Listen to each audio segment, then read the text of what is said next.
Just got through from watching that Canelo Alvarez Dimitri Bivol fight. Well, that's the next morning. We was quite sure, but hey, man, I think I think Canelo Alvarez, man, was I ain't gonna say he was outclassed. Don't get me wrong, but I think it had a lot more to do with that going up in all these weights, fighting so many times in 1 year. How I look at it, man, I think Dimitri Bivol, bro, he was prepared, man. Holy shit. I ain't see Canelo lose this bad since Lara, Floyd. I think it's one other fighter's on the tip of my tongue, especially in Las Vegas. No matter how convincingly Bivol won, normally Canelo would get the decision. But Floyd put an end to that, which still had a judge scored it a draw, which that never judged again. But that fight last night, man, I seen holes in Canelo's game that I've been seeing. Only thing about it is, man, he just so big and strong at 160 and 168. It's only a very few people that I see beating him. One of them, I think the Charlo fight would be a good fight, but I think he'll eventually get the Charlo and stop Charlo. David Benavidez, I see that fight.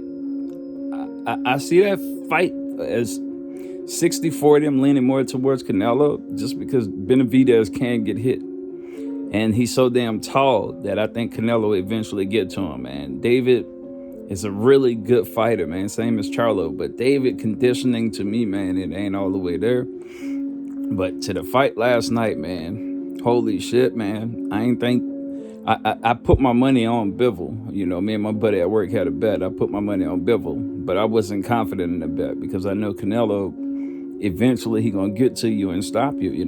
But with Canelo, man, I think Canelo got so accustomed to fighting smaller guys, man, to where he don't really have an offense put together, man. It's all power shots. He don't use the jab to set anything up, man. Basically, all he's doing is laying down power shots. The Caleb Plant fight. Caleb Plant has some good moments in that fight, but everybody knew eventually Canelo was going to get to him. Plant biggest thing was he slowed down.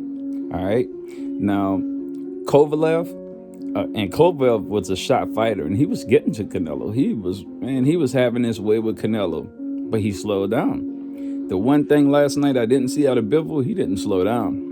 That dude had such an educated jab, man. Every punch came off the jab, man. The way he was just probing it out there, going to the body with, Floyd Mayweather type going, just stabbing him at the body, sucking that wind out of him. And Canelo is not the most conditioned fighter. I see Canelo getting tired in every fight. Every fight I see Canelo in, he gets tired at some point in the fight. And Floyd was the only guy that was educated enough and confident enough to exploit that. And Floyd, a lot of people say Floyd was running. Floyd was in the pocket majority of the fight with Canelo. Bivol, I ain't gonna say he was so much in the pocket. He was in the pocket, but it didn't look like it because he got such long range. People that know boxing, they know what I'm saying, man. His range, that range that he had, he was in the pocket, man, but it looked like it was such a distance away. But Bivol, man, hats off, man. Fought a damn good fight, man. And I still was scared, even though I saw Bivol winning. I would 10-2, 9-3, being generous. I still thought he was gonna get robbed, man. Canelo, he looked the same way he looked with Floyd Mayweather. He still never figured that out with a slick fighter. And Dimitri Bivol wasn't really that slick, but he had some, he reminds you of a slick fighter. And he never figured that style out, man. No wonder he's not trying to fight these guys out here at the lower weights. And I hear a lot of rumbles about him and Errol Spence, man. I know Errol Spence a bigger guy, but I don't see Errol Spence beating Canelo, man. I just don't see it. I don't even think Charlo can do it. If Charlo don't get Canelo out there early, man, it's going to be a problem because Charlo, he gets tired too. Only person that I see giving Canelo problems at 168 is David Benavidez and Bubu Andrade. That's the only two fighters that I think that'll put something on Canelo's ass. And like I said, Canelo would still be the favorite going in, but in my opinion, I think with the Bubu Andrade I think I'll pick Andre in that fight. And Canelo knows it. That's why he's not trying to fight the guy. Boo Boo is more slick. But let's get back to the fight last night, man. The fight last night, man. I want to say in round 3, I saw who was going to win. But you always got to give Canelo that puncher's chance, man. And that's the scariest part for any of these younger guys fighting Canelo Alvarez. If they don't stick to their game plan, man, it's going to be problems. But last night, man, Bivol, man, hats off, bro. A rematch? I don't think you need a rematch, man. No matter what you do in a rematch, everybody going to say Canelo wasn't comfortable at that weight. Canelo's been at that weight, bro. He's been walking around at that weight.